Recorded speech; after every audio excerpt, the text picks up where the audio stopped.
नाही तर माझ्या इतक्या केसेस आहेत की मी आताच पाहिजे होतो. बरोबर. एक व्हिडिओ होता, सोडून ते माझ्या केसेसवर बोलायचं नाही ठरलं. ते काय करतील, ईडीच्या ताब्यात सापडणार खासदार निवडतील आता आणि त्याला सांगतील मत द्या, नाही तर जा आतमध्ये. तेव्हा आता मार्ग काय आहे, तो सगळ्या खासदारांना सांगणे, मोदीच्या बोकांडी बसा.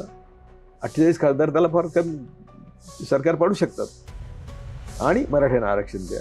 बाबासाहेब मात्र स्वतः म्हणतात की सगळ्या संविधान सभेच्या सहकार्याने आणि मदतीने मी ही घटना लिहू शकलो आणि त्यात ते नेहरूंना क्रेडिट देतात. बाबासाहेब स्वतःला क्रेडिट नाही घेत. 2014 पूर्वी मोदी स्वतः हे म्हणत होते की ईव्हीएम नको, बॅलेटवर व्होटिंग पाहिजे. दाखवू तुला व्हिडिओ. 1000 वस्तीचं गाव, तिथं 10,000 पोलीस येऊन थांबतात. का तर खरं बाहेर येऊ नये. तर ते खरं बाहेर आणण्यासाठीच आपण सगळ्यांनी प्रयत्न केला पाहिजे. त्यासाठी आम्हाला बॅलेटची मागणी केली पाहिजे आणि ती शेवटच्या श्वासापर्यंत केली पाहिजे. जात धर्म पंथ सोडून स्वतंत्र विचारांनी जगलं पाहिजे. कोण सांगतोय, आपला बाप सांगतोय म्हणून विश्वास ठेवायची गरज नाही. तर प्रत्येक गोष्ट जी आपल्यापर्यंत येते ती आपण तपासून बघितली पाहिजे आणि ती आपण तपासून बघितल्यावर चुकीची वाटली तर बापाला पण विरोध केला पाहिजे. आता भारताची जी राज्यघटना आता एवढं तुला बोलत असताना आजही केवळ जजेस म्हणजे हायकोर्टामुळे मी बाहेर आहे. नाही तर माझ्या इतक्या केसेस आहेत की मी आताच पाहिजे होतो. बरोबर. एक व्हिडिओ होता, सोडून ते माझ्या केसेसवर बोलायचं नाही ठरलं. जी भारताची जी राज्यघटना आहे ती जगभरात प्रसिद्ध आहे, म्हणजे त्याची अगदी उदाहरणं दिली जातात. बरोबर. पण आपण आपल्याच देशात संविधानावर फार प्रश्न उठवतो. तसं का? आपण म्हणण्यापेक्षा जे उठवले जातात. कोण उठवत? हिंदुत्ववादीच उठवतात. त्यांनी त्यावेळी पण प्रश्न उपस्थित केले होते. त्यांनी आंबेडकरचा पुतळा जाळला होता. मी लोकसभेत त्याच्यात करेक्ट ऐकलं असेल तर त्यांनी संविधान पण जाळलं होतं. ते पण रामलीला मैदानात. त्यामुळं प्रश्न उठवणारे बुटभर आहेत. उलट भारतीय संविधान त्याच्यात जे लोकांनी कष्ट घेतले ते इतके कष्ट आहेत की मतदार कोणाला करायचं याच्यावरून चर्चा संविधान सभेत. आणि लोकशाहीत आणायची तर साधारणपणे 1927-30 पासून नेहरू चिंतित होते की लोकशाही आणायची कशी. कारण इथे ब्राह्मणवादाचा पगडा आहे. नेहरू स्वतः ब्राह्मण होते, पण त्यांनी भारत की खोज जर बघितलं तुला कळेल त्यांनी कसं ते वर्णन केलंय सगळं. तर शेवटी स्वातंत्र्य मिळालं. तर त्या घटनेच्या काळातच मतदार यादी तयार करायची होती. तर कशी करायची? ते म्हणायचे सगळे उच्चवर्णीय अधिकारी आहेत, कोण यादी करणार? तर त्यांनी गावाच्या या टोकापासून त्या टोकापर्यंत जो माणूस राहतो, म्हणजे सगळ्या 10 दिशा घ्यायच्या आणि ती माणसं 21 वर्षाच्या वरची कोण कोण आहेत ती शोधायची. किती अवघड काम होतं. अडाणी समाज, ज्यांना माहिती नाही आपली जन्मतारीख. आमच्या घरात माझ्या बापाची जन्मतारीख माझ्याकडे नाही. तर मग आंबेडकरांनी बाबासाहेबांनी असं सुचवलं की त्या माणसाला विचारायचं की तुझ्या गावाला नदीचा पूर कधी आला होता, तेव्हा तुझं वय काय होतं. तुझ्याकडे काहीतरी भूकंप झाला तेव्हा तुझं वय काय होतं. असं करून लोकांची वय काढली आणि त्यावेळी 11 कोटी वोटर्स भारतात काढले त्यांनी. प्रत्येकाला मतदार अधिकार मिळाला पाहिजे. म्हणजे हे मतदानाचा अधिकार आम्हाला किती अवघड वेळेतून मिळाला. कारण हे म्हणत होते सगळे संघी ज्याला जमीन आहे, जो ग्रॅज्युएट आहे त्यालाच मताचा अधिकार द्या, बाकीच्या देऊ नका. म्हणजे मग ग्रॅज्युएट तेच होते, जमीनदार तेच होते. ते बाबासाहेब नेहरू म्हटले नाही. हे बाबासाहेब जे वारंवार म्हणतात की मला नेहरूंमुळं संविधान लिहिणं सोपं गेलं, त्याचं कारण हेच आहे. प्रत्येक गोष्टीत नेहरूंनी त्यांना साथ दिली. नेहरूंवर काही दबाव होते. ज्या काळात रक्ताचे पाठ उभे राहत होते त्या स्वातंत्र्याच्या त्या संधीला किंवा त्याच्यानंतर 2-4 वर्ष किती राष्ट्र उभं करणं अवघड होतं. केलं त्यांनी. आणि कोणी पाकिस्तानची फाळणीचा पाया रचला? सावरकरने, टिळकांनी, RSSने. मुसलमानांनाही रचला पाया तो. जिन्याला जेव्हा इथे नंबर 2ची ट्रीटमेंट मिळायला लागली भारतात, तेव्हा तो म्हणला मग मी काय करू इथे, माझ्या मुसलमानांना हीच ट्रीटमेंट मिळणार. म्हणून त्यांनी पाकिस्तानची मागणी केली नाही, तर तो आणि- पाकिस्तानच्या विरुद्ध होता आणि आमचे सगळे लोक विरुद्ध होते. सेक्युलर या 2-3 लोकांनीच टिळकांनी 19 सालात 2 राष्ट्राची मागणी केली, म्हणजे भाषा केली. आता मोदींचं तिसरं पर्व आहे, तिसऱ्यांदा निवडून आलेले आहेत. तर नक्की त्यांचा मानस काय, देशाला कुठे घेऊन चाललंय? पहिली गोष्ट सांगतो तुला, हम्म. मोदी एकही निवडणूक मेरिटने जिंकलेलं नाही. हम्म. Not one. 14ची नाही, 19ची नाही, 24ची नाही. हम्म. मोदीचा आणि शहाचा पायाच मूळ खोटा आहे. हम्म. खोट्यावर आधारलेला पाया आहे. 2009 पासून मोदी ईव्हीएम कसं मॅनेज करायचं यासाठी शास्त्रज्ञ बोलवत होता आणि मला तर मोदीला आवाजावर सुद्धा म्हणायची इच्छा नसते. खरं सांगतो की किती ते मोठे झाले, त्यांनी जे देशाचं वाटोळं केले ते इतकं तुफान आहे की त्याला शब्द नाही माझ्याकडे. त्यामुळं ईव्हीएम मॅनेज हे त्यांचं पहिलं काम. नंतर मग धर्म आहे, नंतर ते खोटं बोलणं आहे, 15 लाख 2 कोटी नोकऱ्या वगैरे वगैरे सगळं. त्यामुळे त्यांची सत्ता ही फक्त खोट्यावर उभारलेली सत्ता आहे, खोटं बोलण्यावर. मग पुलवामा, मग ते सर्जिकल स्ट्राईक, आणि आता त्यांनी ते 405चा नारा दिला, हम्म. तेव्हा त्यांना ते मॅनेज नाही करता आलं. नाही ते तयारीच होते. ते महाराष्ट्रात काय झालं, कोणाला तरी वाटलं की महाविकास आघाडी हारेल म्हणून? नाही. मी सांगत होतो 3 नोव्हेंबर पासून की बघा ते घराघरात घुसलेले आहेत. लाडकी बहीण, एक बूथ 50 यूथ, हम्म. त्यांचे 10-15 हजार रुपये पेड कार्यकर्ते आहेत. तुमच्याकडे काय आहे? मी म्हटलं तुमच्याकडे इलेक्शन कमिशन नाही, तुमच्याकडे ईव्हीएम नाही, तुमच्याकडे हायकोर्ट सुप्रीम कोर्ट नाही, तुमच्याकडे काय आहे? तुमच्याकडे फक्त तुम्ही कार्यकर्ते घराघरात पाठवले पाहिजे. त्यांनी पाठवले नाही. महाविकास आघाडी गेले. त्यामुळं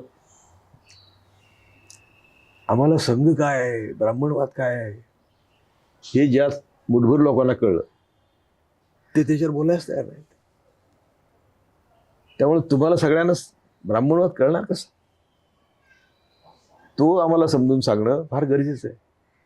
मग त्यासाठी 10-5 लोक मेले तर काय बिघडत? जर तुमच्या सगळ्या पुढच्या पिढ्या मरणार असतील तर मी नेहमी सांगतो ना की आम्ही रस्त्यावर सोडून मरणार आहे, तुम्ही घरात सोडून मरणार आहे. चॉईस तुमचा आहे, तुम्हाला कसं मरायचं. त्यामुळं तुझा प्रश्न मोदीचा काय होता की देशाला कुठे घेऊन जाणार आहेत? हा भयंकर आहे, भयंकर आहे. म्हणजे आता जे काल बिल टाकलंय त्यांनी, त्यांना माहिती आहे बिल पास होत नाही, हम्म. पण टाकतात ते. वक्फ बोर्डाचं टाकलं, पार्लमेंटरी बोर्डाकडे पाठवलं. ते काय करतील, ईडीच्या ताब्यात सापडणार खासदार निवडतील आता आणि त्याला सांगतील मत द्या, नाही तर जा आतमध्ये. हम्म. किती देणार ते मत? आणि हे जर बिल पास झालं, तुला सांगितलं मी की कायम सत्ता तर आहेत सत्ता संघाची राहणार. बरोबर. हे सगळ्या प्रादेशिक पक्षांना सांगतो मी की हे 1 नेशन 1 ला व्होट तुम्ही केलं ना, तुम्ही पहिल्यांदा संपणार आहात. कारण मोदीला संपवायचंच आहे. त्यामुळे मोदीचं एकही काम सरळ नाही आणि तो एकही वाक्य खरं बोलत नाही. अमित शहा तेच काहीच कारण नव्हतं. आज आंबेडकर आंबेडकर आंबेडकर म्हणतो. तेवढं भजन केलं असतं. कुठे तुझा देव सांग ना, तुझं स्वर्ग कुठे ते सांग. तुम्ही म्हणाशे का नरकात सोडून मरता? मग तुकारामाला पुष्पक विमान आलं, संत रोहिदासाला म्हणतात की ते दर्शन घेत होते आणि अनंतात विलीन झाले. काय एवढ्या पुण्यवान बामून सगळे त्यांना नाही होत. सगळं फाकून पसारा खोटा खोटा, त्यांचा बेसच खोटा आहे. म्हणून आम्हाला काय वाटतं की मारू द्या ना, आम्हाला काय मारायचं ते मारेल, आम्ही खोटं जाईल बोलू. काय झालं काय झालं? बरोबर. गेल्या 1.5 वर्षात मराठा आरक्षणाचा मुद्दा ऐरणीवर आहे. 1.5 वर्ष कुठे, 19 पासून, बरं. फार फार दिवसापासून आहे. जी. दोन्ही हाऊसने ठराव केला हम्म. की मराठ्यांना 16% काय आरक्षण द्यावं. हम्म. त्याविषयी मी इथे लाईव्ह मुलाखत घेतली टीव्हीवर, हम्म. ह्याच बॅकग्राऊंडवर घेतली. हम्म. मी सांगितलं की संविधान कोणाच्या बापाचं नाही, हम्म. दोन्ही हाऊसच्या बापाचं नाही. संविधानाप्रमाणे एक चुकीचं आहे आणि टिकणार नाही टिकलं. मराठी माझ्यावर कशाला निगेटिव्ह बोलतात, कशाला निगेटिव्ह. म्हणलं जे होणारच नाही ते कशाला मी सांगू तुम्हाला. फडणवीस तुम्हाला फसवतात.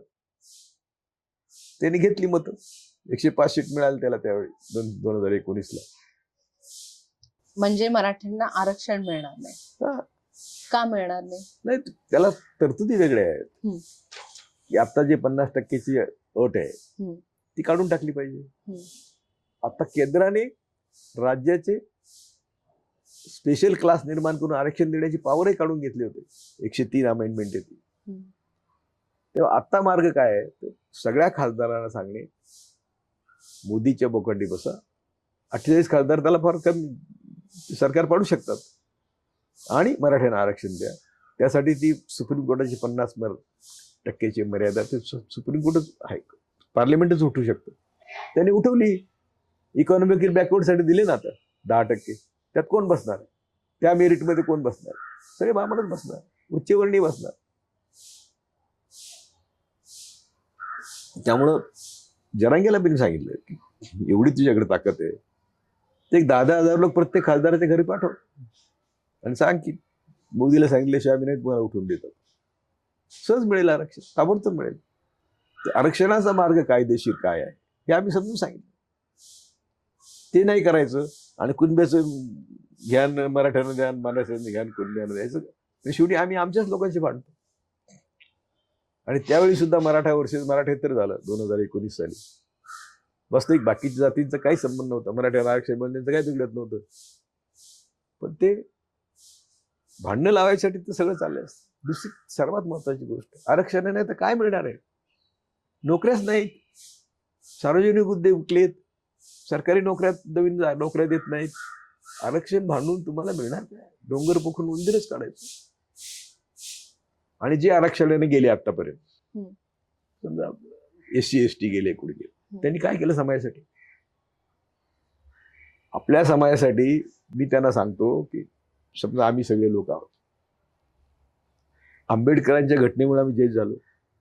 आम्ही आमचं आयुष्य फक्त समाज हितासाठी दिलं पाहिजे. नाही तर आम्ही कुठे होतो? मी तर मजूर होतो, शेतमजूर होतो. मी एकदा औरंगाबादला नाही, नागपूरला कस्तुरबा पार्क मध्ये सभा होती आणि पाऊस आला. मी पण पावसात होतो. सगळे आडोशाला पळाले, आपलेच लोक सगळे बहुजन समाजाचे. मी असं अपील केलं की तुम्हाला लाज वाटली पाहिजे, एवढ्याशा पावसाला घाबरून तुम्ही जाताय. बाबासाहेब नसते तर कोणाच तरी शेतात तुम्हाला काम करून, मी शब्द वेगळा वापरला पण म्हणलं पार्श्वभागात पसापसा माती गेली असते. सगळे बाहेर आले. म्हणलं मला पावसाची भीती नाही, तुम्हाला?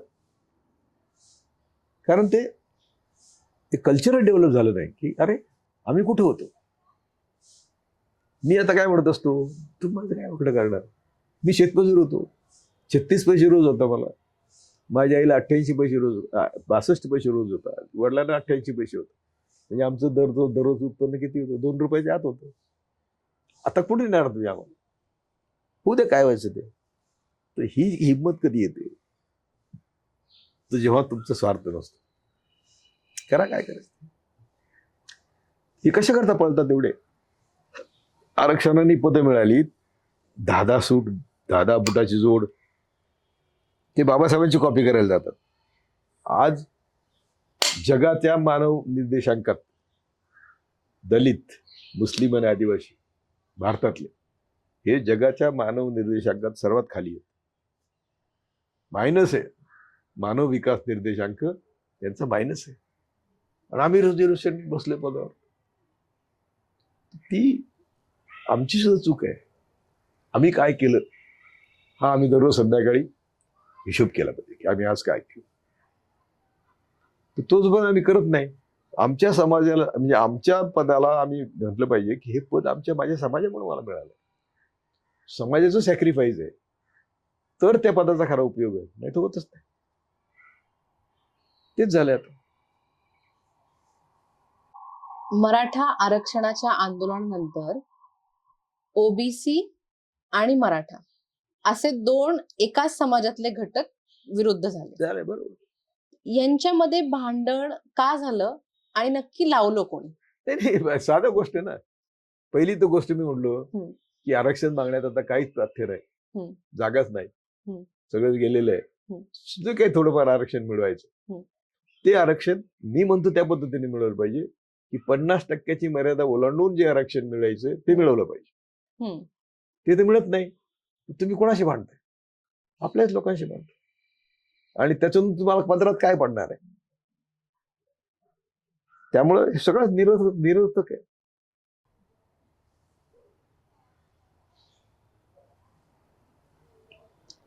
या अगोदर आपण जाती व्यवस्थावर बोललो की त्याची व्यवस्था, तर आता आपल्या जाती बोलण्यात व्यवस्था ही जगात कुठेही नाही एवढी डिक्टेटरशिप आहे, हुकुमशाही आहे. जी ही बदलण्याची गरज आहे, तर ही बदलायची कशी? संविधान, जस्टिस टू एव्हरीबडी, तो जोपर्यंत मिळत नाही त्याच्यात इकॉनॉमिक जस्टिस महत्वाचा आहे. जो पैशावाला आहे तो गरीबाला दाबतोच. आता ते यांचं म्हणणं असं की 1 आणि 2 लोकांच्याच ताब्यात संपत्ती पाहिजे देशाची. संघाचं म्हणणं असं आहे की तुम्हाला पाहिजे काय, बाकीच्या संपत्तीची गरज नाही. तुम्हाला संपत्ती नको, शिक्षण नको, आम्ही सांभाळू ते. तुम्ही 2 वेळचे जेवणाचे अधिकारी. त्यामुळं आता जे संपत्तीचं केंद्रीकरण चाललंय, सगळं अदानीला द्या, अंबानीला द्या, अदानीला द्या, अंबानीला, त्याच्या मागं संघाची आयडिओलॉजी आहे, ब्राह्मणवाद्यांची आयडिओलॉजी आहे. तर ती आयडिओलॉजी खुडून काढण्यासाठी आम्ही घराघरात जाऊन सांगितलं पाहिजे की देश आमच्या सर्वांचा आहे. आम्ही देशाचे मालक आहोत. बाबासाहेबांनी आम्हाला मालक केलेले आहे. त्यांना आता बाबासाहेबांचं नाव घ्यायची पण अलर्जी आहे संघाला. म्हणजे आजच लोकसभेत बोलला, आज का काल, आंबेडकर आंबेडकर आंबेडकर. अरे आंबेडकरने आम्हाला देशाचं मालक केलंय. आणि बाबासाहेब नसते तर अशी घटना लिहिली आणि गेली नसती, असं अनेकांनी सांगितलं. बाबासाहेब मात्र स्वतः म्हणतात की सगळ्या संविधान सभेच्या सहकार्याने आणि मदतीने मी ही घटना लिहू शकलो, आणि त्यात ते नेहरूंना क्रेडिट देतात. बाबासाहेब स्वतःला क्रेडिट नाही घेत. बरोबर. आता एकीकडे आपण म्हणतो सर्व धर्म साम्य, बरोबर, आणि दुसरीकडे मुसलमानांवर फार अत्याचार होतो, म्हणजे त्या समाजावर होतो. असं का? नाही रे, कुठे सर्व धर्म समभाव कुठे आहे? असं काय करतेस? आपण म्हणतो म्हणजे का तू स्वतःच प्रिझ्युम करते. सर्व धर्म समभाव नाही. मुसलमान टार्गेट का आहेत? ब्राह्मणांचं मुसलमानांचं काही वाकडं नाही. ब्राह्मणांना वर्णव्यवस्थेचे उत्तरंडीत सर्वात वर बसायचंय म्हणून बाकीच्यांना ते मुसलमानाची धमकी देतात. त्यांना मुसलमानांचं काही घेणं देणं नाही, त्यांचं शत्रुत्व नाही. पण तुमच्या सगळ्यांच्या डोक्यावर बसण्यासाठी मुसलमानांची भीती दाखवून हिंदू धर्म एकत्र ठरायला पाहिजे. हिंदू धर्म म्हणजे काय? म्हणा आम्ही हिंदू धर्मात राहायला तयार आहोत, आम्हाला सगळ्यांना ब्राह्मण करून घ्या. गाडगे बाबांचं मी शिष्य आहे. गाडगे बाबांनी एका पंढरपूरच्या भाषणात सगळे ब्राह्मण स्टेजवर होते. बाबा कधी स्टेजवर बसत नव्हते, ते स्टेजवर कोपऱ्यात बसायचे. सगळ्यांची भाषणं झाली आणि लोकांनी आग्रह केला की बाबा तुम्ही बोला. तर बाबा म्हणले, बाबा एवढे विद्वान बोलले, मी काय बोलू आता? ते बोलायला तयार नाही, पण लोक म्हणले नाही तुम्ही बोला. मग म्हणजे मी एक वाक्य बोलतो. तुमच्यातर्फे, लोकांतर्फे, माझ्यातर्फे यांना विनंती करतो की आम्हाला सगळ्यांना ब्राह्मण करून घ्या. म्हणजे मग वर्णव्यवस्था संपली का नाही? अशी लढायला पाहिजे. वर्णव्यवस्थेच्या विरुद्ध, तू म्हणते जाती विरुद्ध कसं लढायला पाहिजे, ही पद्धत आहे की आम्ही तुमच्या बरोबर नसेल तर आम्ही तुमच्या धर्मात कशाला जायचं. तेच करून बाबासाहेबांनी बौद्ध धर्म स्वीकारला. त्यामुळं आम्ही घराघरात जाऊन, मी अगदी 76 पासून सांगतोय मुसलमान, दलित आणि आदिवासींना, त्यांच्या घरात जा, त्यांचे प्रश्न काय आहेत त्यांना सांगा. तुमची नदी एक आहे, आमची हवा एक आहे, आमचा सूर्यप्रकाश एक आहे, आपल्यात फरक काय? असं जेव्हा लोक काम करतील, लाखो लोक जेव्हा कार्य करतील, हजारो लोक कार्य करतील, तेव्हाच ते होईल. असं होणारच नाही. उलट आता जातीयता टिकून ठेवण्याचा प्रयत्न आहे, त्याच्यावर आपण हे केलं पाहिजे. हे काय आरक्षण मागितल्याने जातीयता वाढते वगैरे खोटं आहे. हे त्यांना आरक्षणाला पळवाट आहे. आम्ही मनातून, आम्ही एक आहोत, आम्ही भारतीय आहोत, तुझं माझं रक्त सारखंच आहे, हे सगळं आम्ही ते समजून घेतलं पाहिजे आणि ते आपण राहिलं पाहिजे. उलट मी तर असं म्हणतो की सगळ्या भारतीयांचं DNA एक आहे आणि आर्यभटांचा वेगळा आहे. बरोबर.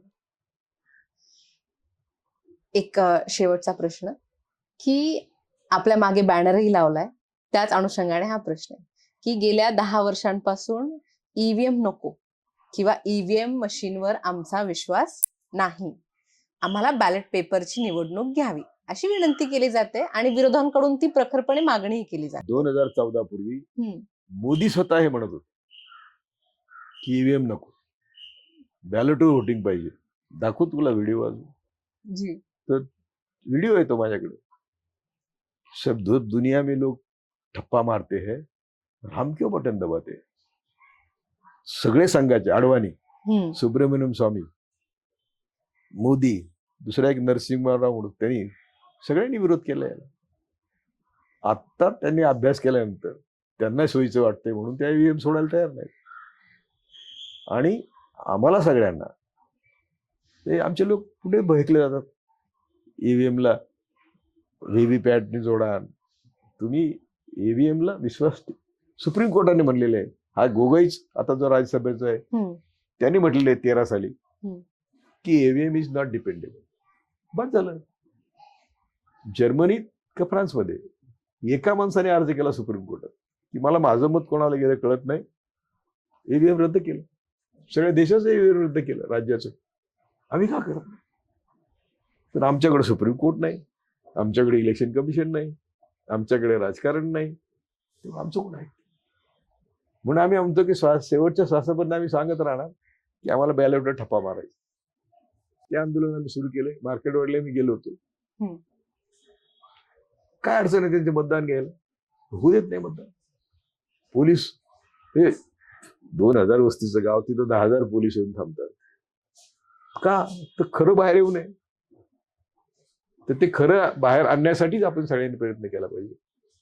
त्यासाठी आम्हाला बॅलेटची मागणी केली पाहिजे आणि ती शेवटच्या श्वासापर्यंत केली पाहिजे.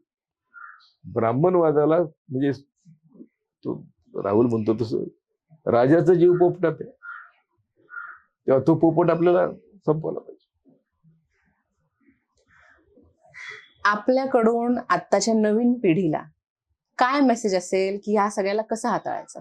जात धर्म पंथ सोडून हम्म. स्वतंत्र विचारांनी जगलं पाहिजे. कोण सांगतोय, आपला बाप सांगतोय म्हणून विश्वास ठेवायची गरज नाही. तर प्रत्येक गोष्ट जी आपल्यापर्यंत येते ती आपण तपासून बघितली पाहिजे. आणि ती आपण तपासून बघितल्यावर चुकीची वाटली तर बापाला पण विरोध केला पाहिजे. हे तरुण पिढीला माझा संदेश आहे की कोण सांगतं म्हणून नाही, तर तुम्हाला तुमचा स्वतंत्रपणे विचार केला पाहिजे. स्वतंत्र विचार करायचं शिकलं पाहिजे. तो स्वतंत्र विचार केला जात नाही. मामा सांगतो, काका सांगतो, आई सांगते, बाप सांगतो, तर ते सगळं चुकीचं. जी. दुसरी गोष्ट हम्म. सगळ्यात महत्वाचं, लोक काय म्हणतील हम्म. याचा विचार करायची गरज नाही. नवीन एक सर्वे आलेला आहे. मरता मरता लोकांचा सर्वे घेतला, इंटरव्ह्यू घेतला. मेडिकल फील्डमध्ये असेल जी. की तुम्ही आता मरता, तुम्हाला काय वाटतं आयुष्यात काय चुकलं, तर ते असं म्हटले की लोक काय म्हणतील हम्म. याला आम्ही भिलो, ही आमची सर्वात मोठी चूक होती. तेव्हा माझा संदेश असा आहे की लोक काय म्हणतील यापेक्षा तुला काय वाटतंय हम्म. त्याच्यावर तू ठाम राहा. जय भारत. जी. सर, आपण आपला इतका अमूल्य वेळ दिलात आम्हाला, आमच्या दैनिकाला, प्रेक्षकांना आपले विचार इतके प्रखरपणे मांडले त्याबद्दल खूप खूप धन्यवाद आपले. आणि नक्कीच आपल्या या अनुभवातून आम्हाला आणि प्रेक्षकांना काही नवीन माहिती मिळाली आहे, नवीन अनुभव मिळालेत आणि त्यातून प्रेक्षक हुशार आहेत, ते नक्कीच आपला निर्णय घेतील. पण थँक्यू आपण वेळ दिल्याबद्दल. आपले खूप खूप धन्यवाद.